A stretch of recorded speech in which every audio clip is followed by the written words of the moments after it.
I'm in 47 Discord servers, 3 Slack workspaces, 5 group texts, 2 Reddit communities where I actually post, a Facebook group for my neighborhood, another one for people who restore old furniture. I've never felt more connected, and I've never felt more alone. 50 years ago, if you wanted to talk about sports, you went to the VFW on Tuesday nights. You wanted to discuss books, the library club met every Thursday at 7. You wanted to feel like you belonged somewhere, really belonged. You joined the Elks, the Moose, the Masons, the Shriners. You showed up in person, same place, same time, every week. Now, there's an app for that. And because of it, American social clubs are dying. Not slowly, not quietly. They're closing their doors, turning off the lights, and disappearing from towns that had them for 100 years. Today, we're going to talk about how your phone, that thing in your pocket right now, killed something that survived 2 world wars, the Great Depression, and the 1960s. This is the story of how we traded lodges for likes. Let's start with some numbers. In 1965, over 4 million Americans were members of fraternal lodges, the Elks, the Moose, the Masons, the Shriners. These weren't small organizations. They had buildings, real estate, staff. In some towns, the lodge was the biggest building on Main Street. By 2020, membership had dropped to under 800,000, and most of those members over the age of 65. The same thing happened to bowling leagues, to book clubs, to the Rotary Club, to the Lions Club, to the Kiwanis. Organizations that had existed for 50, 70, 100 years, suddenly nobody under 40 was joining. And the ones who were members, they were aging out, dying, and nobody was replacing them. So the question is, why? What happened between 1965 and 2020 that made millions of Americans stop showing up? The answer is sitting in your hand. Let's say it's 1975. You're into woodworking. You like making things with your hands. You want to talk to other people who understand the difference between a mortise and tenon joint and a dovetail. What do? You find the local woodworking club. Maybe it meets at the community center on Thursday nights. Maybe it's 10 guys, maybe it's 30. You show up, you talk, you see what everyone's working on. Someone shows you a trick for getting a clean cut on oak. Another guy lets you borrow his router for the weekend. You go every week because that's the only way to be part of it. Now let's say it's 2025. You're into woodworking. Same interest, same desire to connect with people who get it. What do? You open Reddit. You type in r/woodworking. 2.5 million members, tens of thousands of posts. You can scroll for hours. You can ask a question at 2 in the morning and get an answer by breakfast. You can watch a video of someone in Sweden making a table. You can see a photo of someone's shop in Texas. You never have to leave your house. And here's the thing, it feels like enough. You got your woodworking fix, you connected with people who share your interest, you learned something, you contributed. The need didn't go away. Humans still crave community. We still want to be around people who get us. But the solution changed. Digital replaced physical. And for a lot of people, it felt like an upgrade. No driving across town in the rain, no showing up on a night when you're tired, no small talk with people you don't really like, no officers, no dues, no commitment. Just access whenever you want it. The problem is, digital community feels sufficient until it isn't. But by the time you realize what's missing, the lodges are already gone. I spend about 6 hours a day on Discord. Gaming servers, hobby groups, friend chats. I'm in like 60 different channels, and honestly, it feels like I have a community. But last year when my dad died, none of those people showed up to the funeral. My dad's VFW buddies, 30 of them came. Guys he saw once a week for 20 years. They showed up, they helped my mom, they told stories. And I realized I have 1,000 online friends, but I don't have 30 people who'd show up. So why don't people just do both? Why not keep the online stuff and also join a real club? Because the thing that makes digital community so appealing, the convenience, is exactly what makes physical clubs feel like a burden.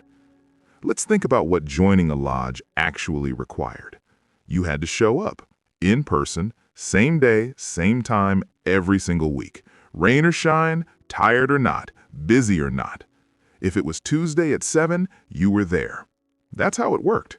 And you couldn't just lurk. You had a role, you had responsibilities, you paid dues, you showed up for events, you helped set up chairs, you voted on things. You were accountable.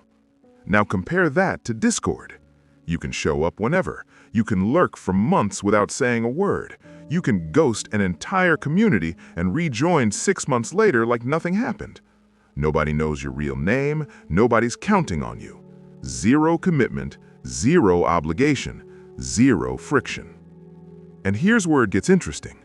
For Gen X, Millennials, and Gen Z, people who were already burned out from work, from emails, from Slack messages, from back-to-back Zoom calls, the idea of adding another scheduled obligation to their life feels unbearable.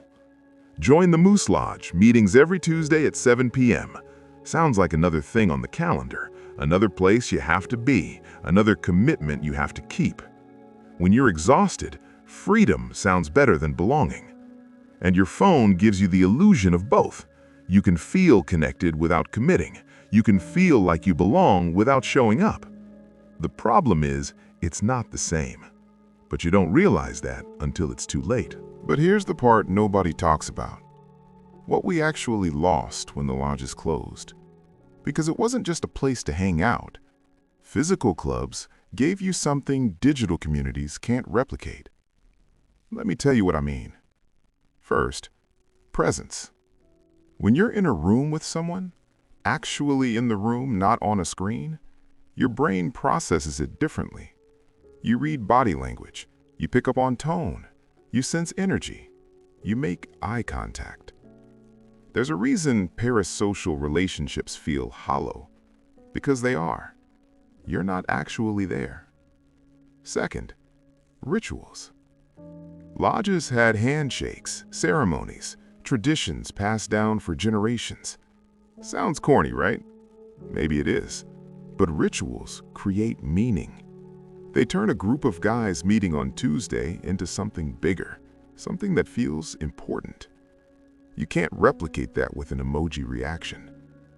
Third, accountability. In a lodge, people knew you. They knew where you lived. They knew your wife, your kids, your job. If you said you'd help move tables on Saturday, you showed up. Because if you didn't, they'd see you next week and the week after that. In a Discord server, you can disappear forever. No consequences. No one even notices. Fourth, multi-generational connection. Lodges had 20-year-olds and 80-year-olds in the same room. Young guys learned from old guys. Old guys stayed sharp by mentoring young guys. Skills transferred, wisdom passed down. Online, everyone sorts by age. Gen Z hangs out with Gen Z. Boomers hang out with boomers. We've built echo chambers by generation. And fifth, maybe most important, real help. When someone in the lodge lost their job, got sick, needed surgery, had a house fire, the brothers showed up. With money, with time, with trucks and tools and labor. I'm not talking about a GoFundMe link. I'm talking about 30 guys showing up at your house to rebuild your garage after a storm. I'm talking about the lodge covering your mortgage when you couldn't work for 3 months. That doesn't happen in a Facebook group. My husband's grandfather was a Mason. Back in the 70s, he needed surgery and couldn't work for 3 months. The lodge covered his mortgage. No questions asked. Just, here's the money. We've got you. My husband talks about that all the time. He's in 6 different online groups. Hobby stuff, gaming, whatever. But when we had a rough patch financially a few years ago, nobody from those groups knew. Nobody could help. Because they're not real. Not like that. So here's the hard truth. Those lodges, they're not coming back. At least not the way they were. Because the things that made them work, commitment, hierarchy, formality, tradition, are exactly the things modern people don't want. Nobody wants officers and bylaws. Nobody wants to pay dues to maintain a building. Nobody wants to show up in a suit and tie for a ceremonial opening. That all feels old, stiff, unnecessary. And maybe it was. I don't know. But here's what's interesting. The need for in-person community hasn't disappeared. You can see it in the things that are growing. CrossFit boxes, run clubs, cycling groups, board game meetups, maker spaces. These are the new lodges, sort of.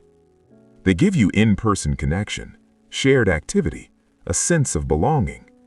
But they're different in one key way: low commitment. You don't have to join. You don't have officers. You don't pay dues. You just show up when you feel like it. And if you don't show up, nobody cares. It's community without obligation. Which sounds great, and for a lot of people, it's enough. But here's the question. Can you have real community without commitment? Can you have depth without obligation? I don't know. Maybe. Maybe we'll figure out a new model. But I do know this. What we have now isn't working. Because loneliness is at an all-time high, suicide rates are climbing. More people than ever report having 0 close friends. We're more connected than ever, and more isolated than ever. Something's not adding up. But there's one thing that's actually growing, one type of community that's not dying, and it might point to what comes next. Remember how I said some things are growing? Let's talk about what they have in common.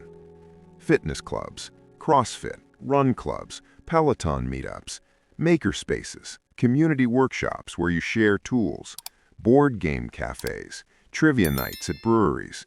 What do all of these have in common? 1, they're activity-based. You're not just sitting around talking, you're doing something. 2, they're low commitment. You can show up once and never come back. No pressure. 3, they're optional socializing. You can participate and barely talk to anyone if you don't want to. 4, they're modern. No rituals, no hierarchy, no ceremonies. This is what people want now. They want the option of connection, but not the obligation. They want to feel like they're part of something, but not be accountable to it. And you know what? That's fine. That's valid. People get to choose how they spend their time. But let's be honest about what we're trading away. Those old lodges, they were deep. They were committed. They were there when it mattered. These new groups, they're wide. They're accessible. They're easy. But when things get hard, when you lose your job, when your marriage falls apart, when you're in real trouble, are the people from your run club going to show up? Maybe, but probably not, because they don't really know you. And that's the trade-off. Convenience for depth, access for commitment, connection for community.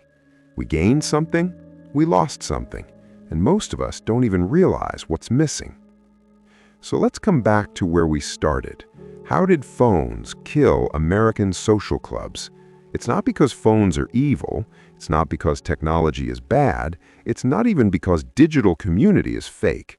It's because technology gave us something that felt close enough, a simulation of belonging that's easier, faster, and doesn't require us to put on pants and drive across town in the rain on a Tuesday night.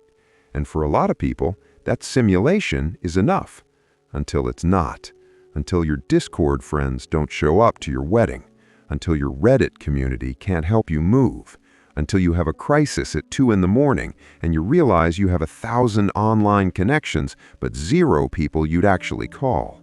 That's when you understand what the lodges offered. Not just community, commitment.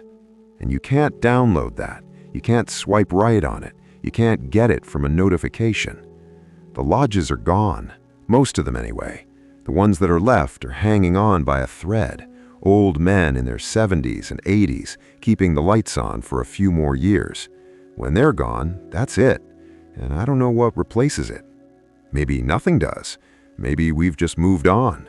Maybe this is how it is now. Or maybe, just maybe, enough people will realize what's missing and build something new.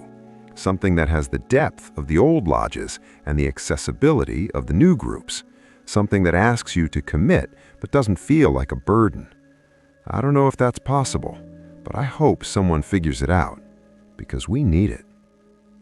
Quick thing, if this made you think, or if it reminded you of something you've been feeling but couldn't quite name, subscribe. I make videos like this every week about the communities we've lost, why they mattered, and what might replace them. Hit the button. I don't want you to miss what comes next.